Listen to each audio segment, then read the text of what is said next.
Hi, Yoda Offroader, aka Nick. This is kind of a response video to a comment that Stealth City Prepper sent me on one of my last videos, why I prep. First, I'd like to thank you, Stealth City Preppers, for checking me out. I really appreciate that. You have some very good points in your comment, and I wanted to address some of those. Not in any particular order.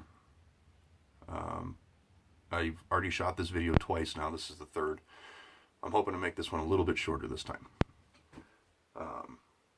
It's a tip that someone gave me to maybe make my videos a little more watchable, is keeping out of the tangents a little bit and maybe at least writing some of my ideas down so that I can just, hit those and be done with it without all the looping that happens a lot. So let's get started on that.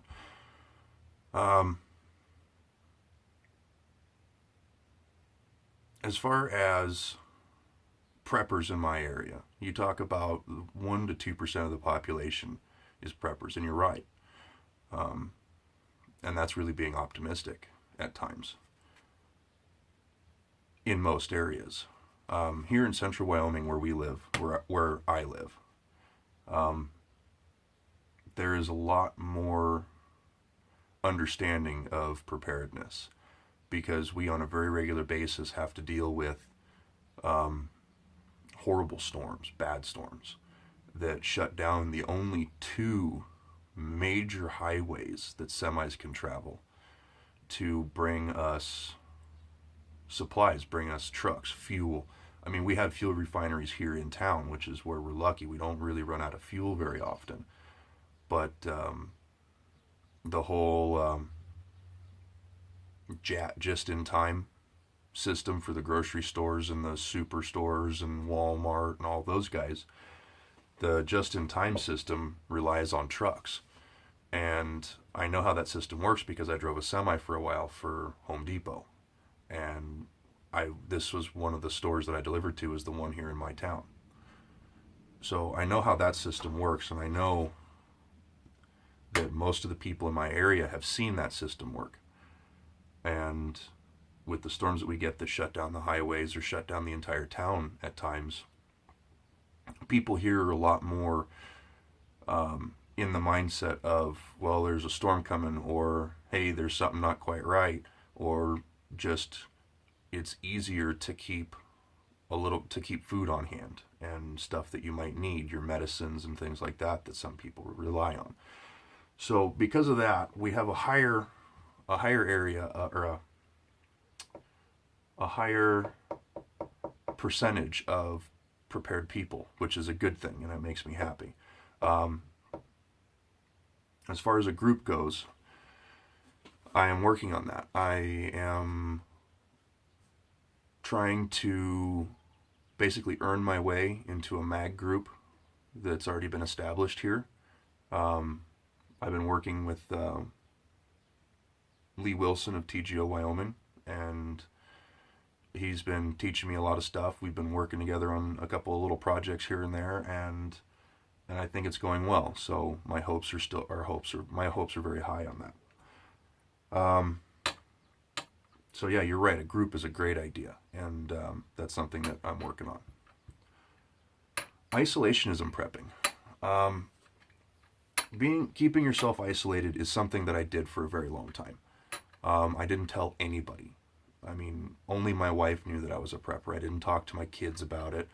I didn't talk to my family because, even though we all grew up with the mindset of, to have and not need is better than to need and not have. We grew up with that. So, my family doesn't talk about prepping. It's just one of those things that we don't talk about very much. I grew up in it. I grew up with it. We just don't talk about it too much.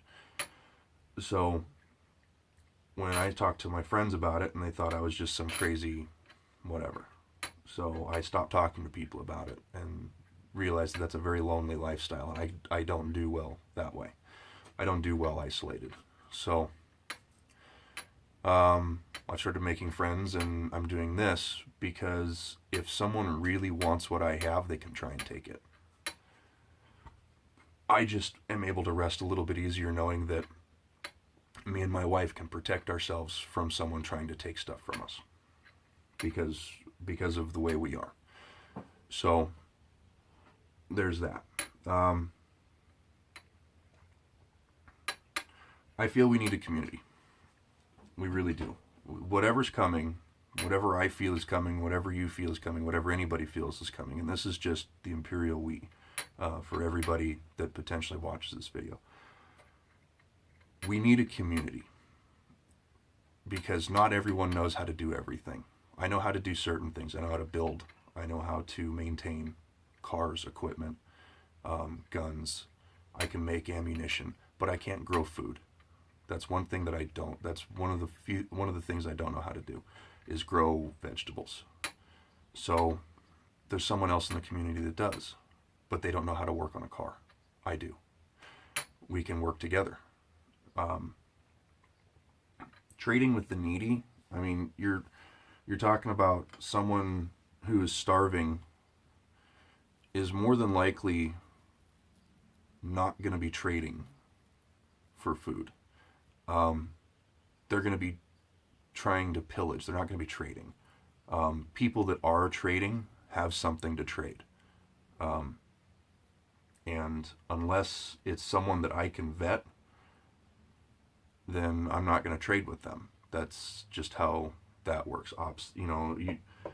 Having operational security is important, but I'm not too worried about people with dependencies, people that are starving, because the area that we live in is so small. There's so few people here compared to everywhere else.